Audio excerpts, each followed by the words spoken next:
إن الحمد لله والصلاة والسلام على رسول الله أما بعد فأعوذ بالله من الشيطان الرجيم بسم الله الرحمن الرحيم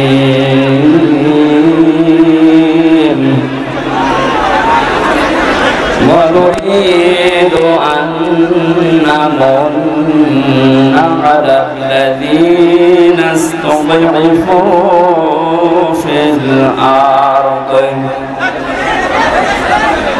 على الذين استضعفوا في الأرض ونجعلهم أئمة ونجعلهم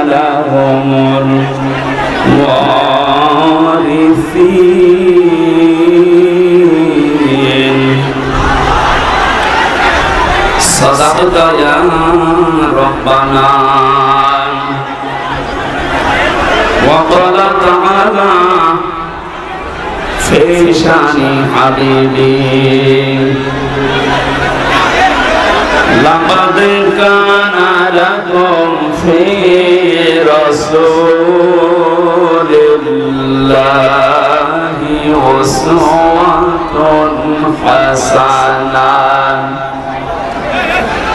أسوة حسنة لمن كان يرجو الله واليوم الآخر وذكر الله كثيرا صدقت يا ربنا عن أبي هريرة رضي الله تعالى عنه قال قال النبي صلى الله عليه وسلم من تمسك بسنتي عند فساد أمتي فله أجر 100 شهيد رواه ابن ماجه اللهم صل على محمد وآله وصحبه وبارك وسلم الحمد لله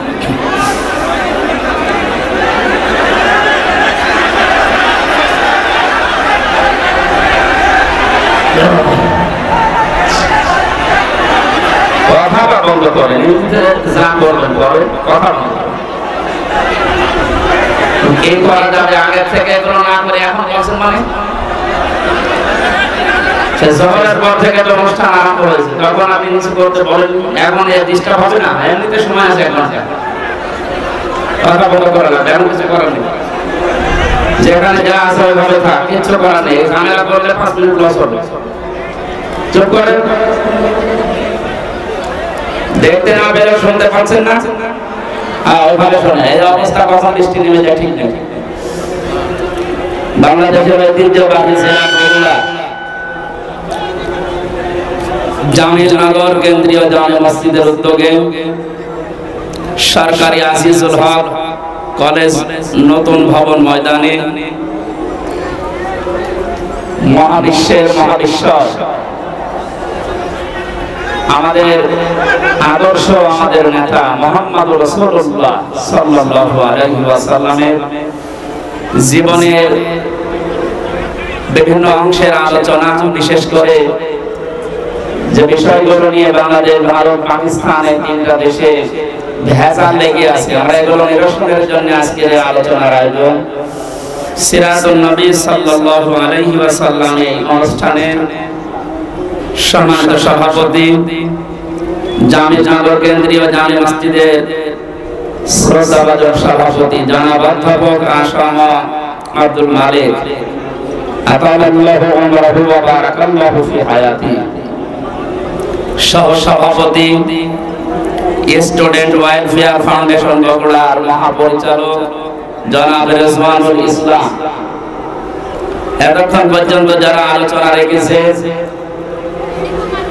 বিশ্বমন্ডিত মুফাসসির কোরআন Islamic চিন্তাবিদ বগুড়া জেলার কৃতি সন্তান আলহাজ মাওলানা মুফতি বজলুর রশিদ মিয়া দামাত বারাকাতুহুল আলিয়া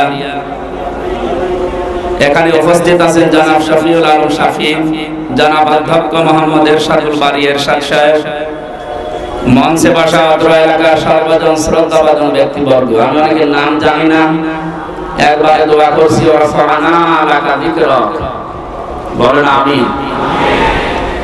সামনে বসা এই দুর্যোগ মুহূর্তে নিচে কাদা এবং ভেজা, উপরে বৃষ্টি হচ্ছে, এই কঠিন পরিস্থিতিতে নবীদের সিরাত শোনার জন্য যারা এত পাগল, আমার মন ডেকে বলছে বিশ্ব নবী যদি এখন বাংলাদেশে আসতেন, আমার মনে হয় বগুড়ার এই যুব সমাজ হযরতে তালহার মতো জীবন দিয়ে হলেও পাহারা দিতেন।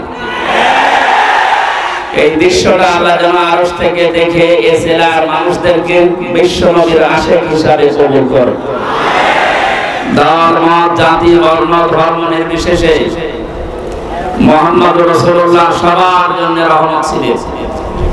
সেই হিসাবে তার আদর্শ, তার জীবনী শোনার জন্য সবাইকে আমরা আহ্বান জানিয়েছি। যারা এসেছে এই মানুষগুলোকে নিয়ে আমাদের মালিকের দরবারে শুকরিয়া জানাচ্ছি, আলহামদুলিল্লাহ।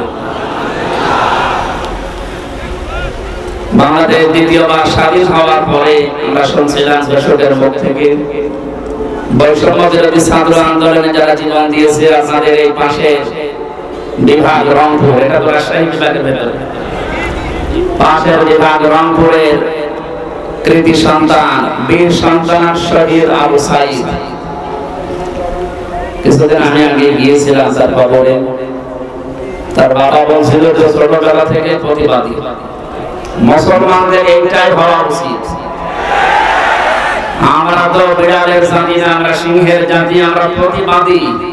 প্রতিবাদ বন্ধ হয়ে গিয়েছিল, এই জন্য 15.5 বছরে সালেমরা যা ইচ্ছা তাই করেছে। প্রতিবাদ আমাদের অব্যাহত থাকবে। শহীদ আবু সাঈদ মীর মুগ্ধর মতো কেউ যেন আর কিয়ামতের আগে বাংলা চেয়ারে কোন জালেম বসতে না পারে ইনশাআল্লাহ। এত আরামের জিনিস ছেড়ে দেওয়ার পরে অনেকের মাথা খারাপ হয়ে গেছে, আমরা দেখতে পাচ্ছি।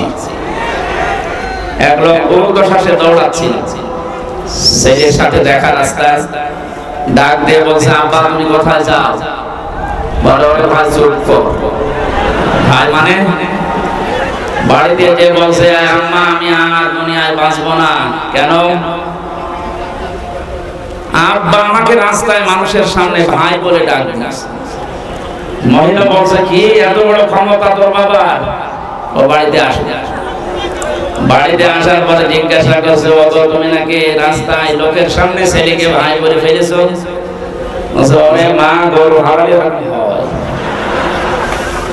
50-60 হাজার টাকার একটা গরু হারিয়ে গেলে যদি অবস্থা হয়, এরকম একটা অবৈধ রাষ্ট্র হারিয়ে গেলে কি অবস্থা হয় বুঝতে পারছেন না?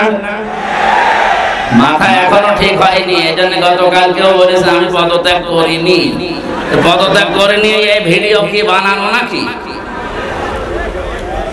রাষ্ট্রপতি নিজেই বলছে উনি আমার কাছে পদত্যাগ পত্র জমা দিয়ে গেছে, আর আপনি বলছেন করেননি। এত লোভ আপনার ক্ষমতা। বোঝা যাচ্ছে গরু হারালে মানুষের মাথা যেমন খারাপ হয়ে যায়, আপনারও মনে হয় খারাপ হয়ে গেছে। এজন্য ওনার ছেলে পরশুদিন স্ট্যাটাস দিয়েছে, আমার মার মাথা খারাপ, ওনার কথা আপনারা কিছু মনে করবেন না। তার আগের দিনে স্ট্যাটাস দিয়েছে, জয় সাহেব দেশের মানুষ আমার মাকে কুকুরের মতো তাড়িয়ে দিয়েছে। কি সুন্দর সুন্দর স্ট্যাটাস, সুবহানাল্লাহ। সুতরাং শোকে দুঃখে যারা উল্টাপাল্টা বলছে, জালেমদের দোষর এখনো যারা এই দেশে ছড়িয়ে ছিটিয়ে আছে, তাদেরকে সাহস জোগাতে অনেকে বসে চট করে ঢুকে পড়বো, আসেন। কত মানুষ অনেকের চামড়া দিয়ে ডুগডুগি বাঁচাবে বলে বসে আছে, বিশেষ করে আবু সাঈদের মা। আপনাকে যদি পাই সত্যি আপনার এক টুকরা চামড়া ওর লাগবে।